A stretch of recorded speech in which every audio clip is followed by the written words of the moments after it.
Bom dia a todos. Quase boa tarde, né? Obrigada. Eu tenho aqui a árdua missão de ser a última apresentação do dia e segurar vocês um pouquinho. Eu prometo ser breve, porque nós já falamos sobre esse tema a manhã toda, eu não quero me alongar. E segurar vocês mais um pouquinho, porque é a parte mais importante desse nosso encontro, aquilo que vai coroar esse encontro pelo qual nós nos reunimos aqui hoje, vem depois da minha fala. Então, vocês segurem um pouquinho a ansiedade para ir embora, porque eu prometo que não vou me alongar muito.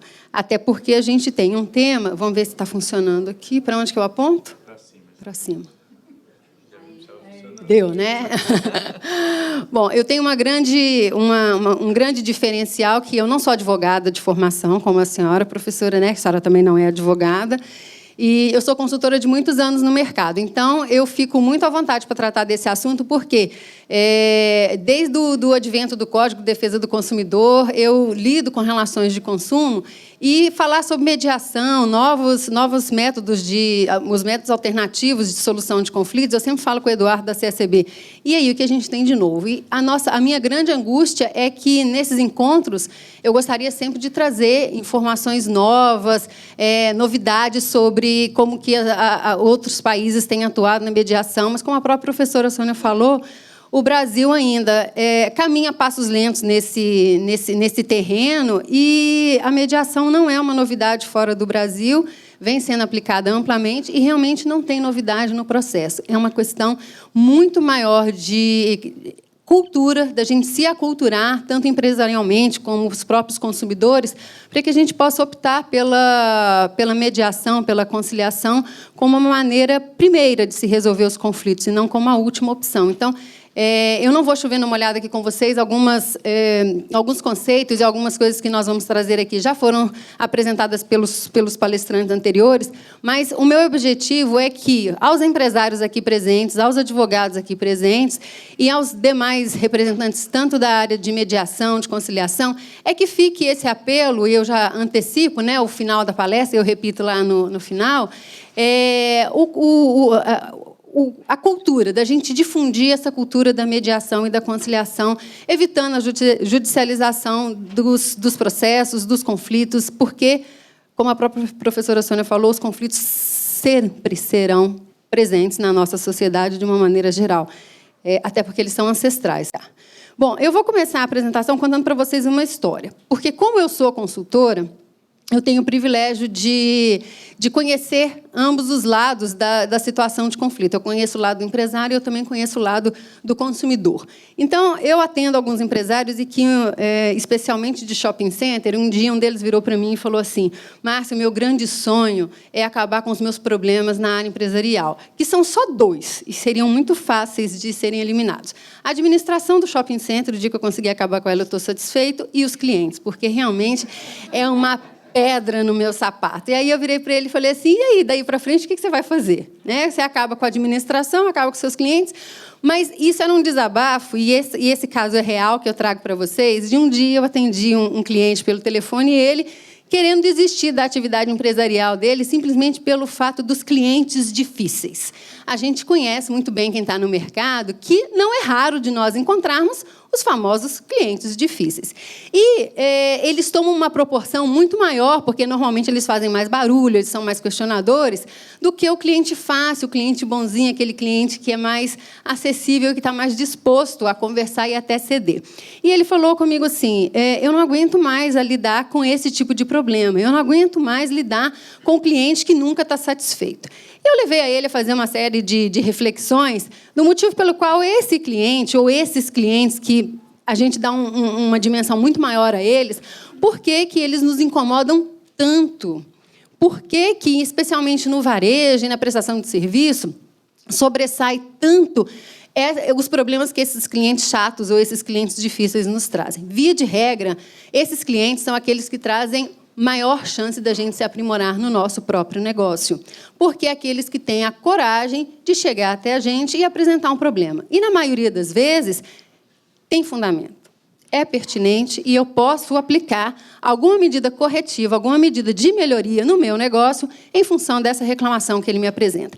É a maneira que eu vejo a reclamação, é a maneira que eu vejo o problema.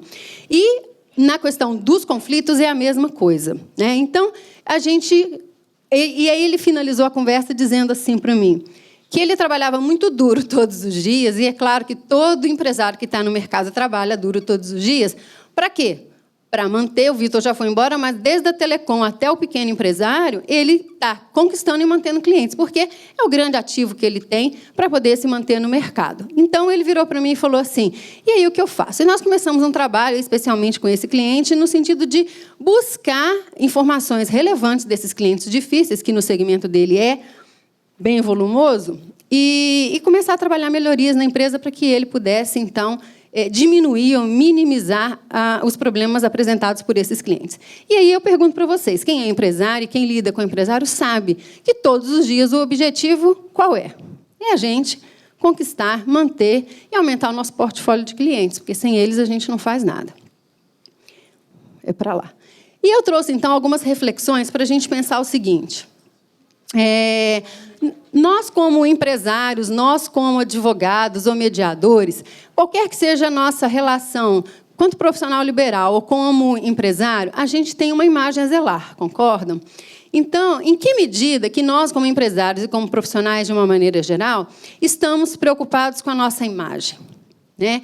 E imagem, diferentemente de identidade, porque a identidade é muito mais o que a gente trabalha dentro da nossa organização para que a gente consiga ter uma harmonização dos conceitos e das diretrizes, e a imagem é aquilo que as pessoas, quer sejam clientes, fornecedores ou parceiros, levam da minha entidade, levam da minha prestação de serviço. E, na maioria das vezes, eu não controlo isso. Eu tenho artifícios, eu tenho mecanismos para que levem uma imagem positiva, uma imagem que eu desejo. Mas isso está na cabeça de cada qual que interage com a minha empresa, que interage com o meu negócio. Eu, como empresário ou como prestador de serviço, em que medida eu estou realmente preocupado com essa imagem que eu formo das pessoas que procuram a minha empresa? Como instituição, o que eu posso fazer para que essa imagem... Eu estou preocupada com isso? Por que eu pergunto isso? Porque a gente se posiciona no mercado, todo mundo aqui faz planejamento estratégico, a grande maioria busca o planejamento estratégico como um mecanismo de se posicionar no mercado como uma empresa vencedora, uma empresa capaz de conquistar novos clientes e ser boas parceiras, né? Então, como é que é a minha imagem no mercado? Eu me preocupo em saber como que as pessoas estão me vendo no mercado, ou eu me preocupo só quando chega aquele volume de reclamações que eu vou olhar sempre para o lado negativo? Isso é uma preocupação que eu devo ter todos os dias ou não? Eu estou só levando vocês a refletir, não precisam me responder agora. No final da minha palestra, se vocês quiserem responder, eu estou à disposição e fico muito satisfeita. Mas é para a gente pensar, como que eu lido com isso?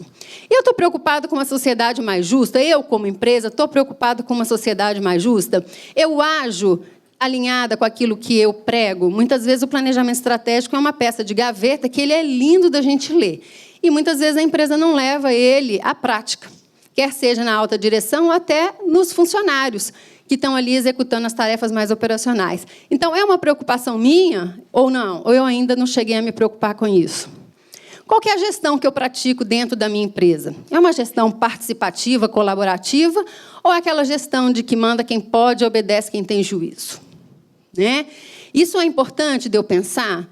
Eu, como empresa, eu, como prestador de serviço, eu posso ajudar o meu cliente a mudar a sua forma ou a sugerir uma melhor forma de planejamento estratégico, de tomada de decisão, de colaboração? Hoje a gente vive num mundo onde esse manda quem pode, obedece quem tem juízo, muitas vezes não surte o efeito e o resultado que o empresário gostaria, Isso por quê? Porque, se eu pensar em tudo isso, eu vou esbarrar naquele assunto que a gente está tratando aqui a manhã inteira e que a gente deve tratar disso várias vezes na semana, se não todos os dias, que é o conflito. A professora chegou a falar de que o conflito não é necessariamente ruim, E isso é verdade. Muitas vezes, como eu disse, a reclamação que pode gerar um conflito, ela é um mecanismo que eu tenho de melhorar a minha prestação de serviço, o meu próprio negócio. Então, a gente tende a ver o conflito de uma maneira muito negativa. Agora, ele, se não tratado adequadamente, ele leva a todos aqueles problemas que eu coloquei antes. A uma imagem ruim, a uma gestão deficiente dentro da minha empresa. E esse conflito, ele não é novo. A gente acha que é uma característica da sociedade moderna, mas não é. E o Norbert Bobbio, ele diz que, para a gente conhecer uma sociedade, basta a gente entender como as pessoas lidam com os conflitos. Então, para vocês verem que não é uma novidade da gente estar trabalhando e tentando resolver os conflitos da nossa sociedade. E ele é visto como negativo exatamente porque é um momento tenso, né? Eu, que já participei de algumas audiências de mediação, a gente nunca entra, por menor que seja a causa, livre, leve e solto numa audiência, né? É sempre um momento tenso, onde eu vou precisar barganhar, eu sei que eu vou precisar ceder ou eu vou precisar exigir. Então, a negociação nunca é um momento tranquilo para as partes envolvidas. Mas a forma como eu lido com esse conflito também, ele vai gerar interferências lá na minha imagem, na minha gestão e na minha forma de me posicionar no mercado. Tá? A professora também usou esse termo de não varrer o conflito para debaixo do tapete, porque uma hora ele vai explodir. Então, eu conheço muitas empresas que viram as costas para as dificuldades, viram as costas para os problemas que os consumidores ou os próprios stakeholders, os fornecedores, parceiros trazem, simplesmente por uma comodidade de não querer enfrentar aquele problema. Mas tenham certeza que, quanto mais tempo isso passar, maior será a repercussão que isso poderá ter. Então, se tratado no nascedouro, muito provavelmente a gente tem uma solução mais rápida e mais tranquila. E os conflitos, eles não existem só quando a gente está falando do lado de fora da porta, né? A gente também tem os conflitos do lado de dentro da porta, que muitas vezes eles acabam minando essa relação que a gente tem com os próprios fornecedores, os nossos próprios clientes. Por quê? Nós precisamos entender que a mediação e toda essa imagem que a gente passa para a empresa externamente, ela é responsabilidade de todos que trabalham conosco. Então, a força de vendas, especialmente no varejo, são pessoas que precisam estar devidamente capacitadas nesse processo da filosofia mediadora, conciliadora da empresa. Já me deram 5 minutos ali, não sei por quê, não falei tanto assim, né? Não me deram assim 10, 15, 10, assim, que não, me apresentaram logo 5. Bom, a gente tem alguns equívocos, e eu vou passar rapidinho, e depois essa apresentação também vai ficar disponível para vocês, quando a gente fala de conflito. Essa negação é uma tendência, como eu disse, muito grande das empresas, de evitar falar desse problema como se fosse um demérito, como isso fosse um mal que precisa ser extirpado e nunca mais tocar no assunto. Não vamos nunca nos livrarmos dos conflitos, a gente só precisa mudar a forma como nós lidamos com eles. Agora, a gente não pode pensar que as coisas vão se resolver sozinhas. Então, se tem um conflito, se tem um problema, traga logo para a resolução, traga logo para o debate, para que isso possa se resolver no nascedouro e não vire uma bola de neve, como eu disse. Eles devem ser resolvidos de forma rápida e silenciosamente, nem sempre. Nem sempre de forma rápida, porque, na maioria das vezes, a gente precisa refletir sobre aquilo. A gente não precisa esperar 10 anos no judiciário, mas a gente precisa refletir sobre a melhor alternativa, tanto para um lado quanto para o outro. E, silenciosamente, muitas vezes a gente pode usar aquilo como benchmarking para outras empresas ou até para outros problemas que a gente possa ter dentro da nossa organização. Ele resultando de um mau gerenciamento, nem sempre, porque as pessoas, já foi dito aqui, acho que pelo Vitor, nós temos uma gama de personalidades e de formas do cliente agir junto com as empresas que muda a cada dia. A história do multicanal foi uma grande revolução no relacionamento das empresas com os clientes. Por um lado, muito positivo, porque facilita o acesso, mas, por outro, a empresa precisa criar diversos mecanismos de gerenciamento para esse relacionamento. Então, mais do que nunca, o setor de gerenciamento de relacionamento dentro das organizações se tornou um departamento-chave para que ela possa administrar bem esses contatos com os clientes e com os fornecedores. Então, nem sempre é mau gerenciamento, mas vira um mau gerenciamento na medida que eu não consigo tratar adequadamente e no tempo correto dessas questões. E por que eles ocorrem? Ocorrem simplesmente porque a gente tem interesses divergentes e pontos de vista conflitantes.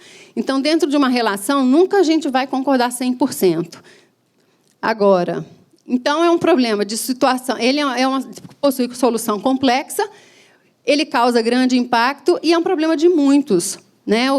A questão do conflito não é um problema de poucos. Mas ele afeta as empresas, como eu disse e os outros palestrantes disseram, na imagem, no custo e no tempo. Imagem, porque a empresa, muitas vezes tida como uma empresa litigante, que não negocia, que tem um grande volume de reclamações, como as telefônicas, por exemplo, o Vitor até citou, ela acaba comprometendo a sua imagem no mercado. E isso é prejudicial para ela a médio e longo prazo, curto, médio e longo prazo, né? Existe aquela máxima que a gente leva 20 anos para conquistar o cliente e 5 minutos para que ele possa detonar a nossa imagem. Hoje, na internet, muito mais, porque um comentário, existem estudos disso, se eu pudesse falar mais para vocês, eu contaria. Existem estudos que medem a velocidade e o impacto que tem um comentário ruim na internet e nas redes sociais sobre um produto ou um serviço. Isso ganha uma dimensão enorme nos dias de hoje, porque os consumidores hoje se tornaram grandes formadores de opiniões. Na medida que eu, por exemplo, não faço a compra de um bem, eu não faço a compra de um serviço, sem ir lá checar antes como é que é a avaliação dos outros clientes que já compraram daquele fornecedor. Eu, por exemplo, que sou uma consumidora de sebo, eu compro na estante virtual e eu nunca peço um livro de um fornecedor, de um livreiro, que ele não tem mais de 90% de aprovação na entrega. Ou na prestação de serviço. Então, para vocês verem que da compra de um livro, que às vezes custa 5, 10, 15 reais no sebo, até a compra de automóvel, as pessoas buscam a opinião dos outros para que ele saiba se aquela empresa é boa ou não de fazer parceria com ela. Custo, não preciso nem dizer do custo, né? Já foi dito aqui várias vezes do custo que tem para a empresa, não só financeiro, mas esse custo de imagem com relação à judicialização dos processos. E o tempo. Por quê? Porque com esse tempo que a gente tem, que às vezes leva 15, 20 anos para tramitar uma ação, existe uma instabilidade muito grande na empresa, que ela pode perder ou ela pode ganhar essa causa. Enquanto isso, qual será o valor que ela tem para pagar? Então, paira sempre essa insegurança no quesito tempo sobre as causas judiciais. Bom, e a prevenção? Como que a gente previne isso? Existem várias formas, a gente pode falar aqui a manhã inteira de situações e de casos bem-sucedidos nessa questão da prevenção. Rapidamente falando, é a questão de se colocar sempre no lugar do cliente. Tem o cliente esperto, e o Vitor até falou, hoje, cada vez menos a gente lida com aquele famoso cliente espertinho. Ainda tem? Tem. A gente nunca vai ficar livre deles. Mas é muito mais difícil hoje um cliente PROCON sem ter um motivo real, relevante, válido, do que antigamente. Então, a gente ter esses canais abertos realmente para atender o cliente, não só um saque ou um e-mail que nunca obtém resposta. Eu costumo falar para os meus clientes o seguinte: se você vai abrir um canal que você vai levar 15 dias para responder o cliente, é melhor não abrir, porque as pessoas hoje precisam e querem respostas rápidas. E, se eu estou usando um meio digital para poder me relacionar, obviamente eu estou dizendo para ele que eu sou ágil, que eu sou veloz para resolver aquilo. Então, não se proponha a fazer uma ação que depois você não vai conseguir cumprir. Deixar o cliente falar, que nem uma terapia, assim, deixar ele falar, que muitas vezes ele precisa desabafar, ele está no mau dia e acabou encontrando uma situação que ele pode descontar, né? E eu fico com dó, às vezes, dos operadores de telemarketing, né? Porque realmente é uma situação que eles precisam fazer o trabalho e, na maioria das vezes, ele pega a gente num horário ruim, num momento indevido, e a gente não tem muita paciência. E, de outra forma, quando a gente liga para reclamar ou para fazer algum registro de uma situação desagradável, ele tem que ficar ali ouvindo. Eu já peguei várias vezes. O cara tem que respirar muito fundo, porque ele não pode cortar o cliente, e é importante que tenha esse momento do desabafo realmente. A pessoa que vai lidar com a reclamação, e eu sempre falo isso para os meus gerentes que lidam diretamente com o recebimento do cliente que está nervoso, é manter a calma. E mostrar que está ouvindo, que está atento àquilo que ele está falando. Porque a pior coisa que tem também é quando a gente está falando para a parede, né? E, resumindo, Quando a gente assume que vai lidar com as questões de cliente, a gente precisa saber, como eu disse, da responsabilidade de dar o tratamento adequado para todas as situações que chegam para a empresa. Não necessariamente resolver todas positivamente. Nem todas as soluções precisam ser como ganho de causa para o cliente, mas uma solução que fique interessante para as duas partes, onde que cada um sinta que negociou e que chegou ao seu melhor para que possa atender aquela demanda. É uma coisa, isso foi dito, e eu não vou me alongar, existem várias formas da gente fazer essa introdução e essa implantação nas nossas empresas de um setor que não precisa ser um setor robusto de mediação e conciliação, mas que, acima de tudo, a gente traga a cultura para a cultura empresarial a cultura da mediação para a nossa empresa. E onde é que está o pulo do gato para a gente poder fazer esse movimento, essa mudança? E eu acho que é uma mudança que ela começa em situações isoladas e depois ela ganha corpo. E esse é o objetivo desses nossos encontros, é começar a fazer com que isso se dissemine cada vez mais e nós possamos ter massa crítica, sempre falando do aumento e a criação de indicadores para que a gente possa mostrar que empresas têm aderido a esse processo e que isso tem valido a pena em termos de números. Mas o pulo do gato é investir nessa cultura mediadora na nossa empresa, que vai desde dos diretores, do dono, se for uma empresa pequena, até os funcionários que exerçam funções operacionais. A gente tem o saque e a ouvidoria, e quando a gente fala de saque e ouvidoria, parece também que, mais uma vez, é aquela estrutura gigantesca que só a empresa mega pode ter. Mas, se eu tiver profissionais bem preparados, e pode ser uma estrutura pequena, mas que saiba atender o meu cliente, isso já é uma porta de entrada para que ele se sinta acolhido e saiba que aquela empresa tem um tratamento diferenciado com as demandas dele. Então, é preciso que a gente prepare as empresas, nós, como os prestadores de serviço, e as próprias empresas aqui presentes, de se preparar para quê? Para que essa cultura mediadora faça parte do seu DNA, faça parte do seu dia a dia. Formar times. Não adianta a gente treinar só o pessoal do saque para atender bem o nosso cliente, porque, muitas vezes, se eu sou uma empresa de varejo, por exemplo, o problema pode nascer lá com o vendedor. E se o vendedor também não estiver preparado para lidar com essas situações, ele acaba minando todo o processo que eu tenho no atendimento do cliente. Então, formar times é mostrar para as pessoas que cada um ali dentro é responsável e é importante nesse processo de buscar a conciliação, de buscar a mediação entre os clientes e os parceiros de um modo geral. Criar rotinas e processos. A mediação ou a negociação dos conflitos, ela precisa ter rotina, ela precisa ter processo. Não é uma coisa que cada um possa fazer do jeito que achar melhor, né? Então, as empresas precisam entender que eu preciso ter rotinas, eu preciso ter processos estabelecidos, ainda que simples, e eu sempre gosto de reforçar que não é a complicação que traz a solução, que traz os melhores resultados, mas se eu tiver um processo estruturado, ainda que simples, eu consigo criar um padrão em todas essas rotinas quando eu falo de atendimento ao cliente, de negociação e mediação.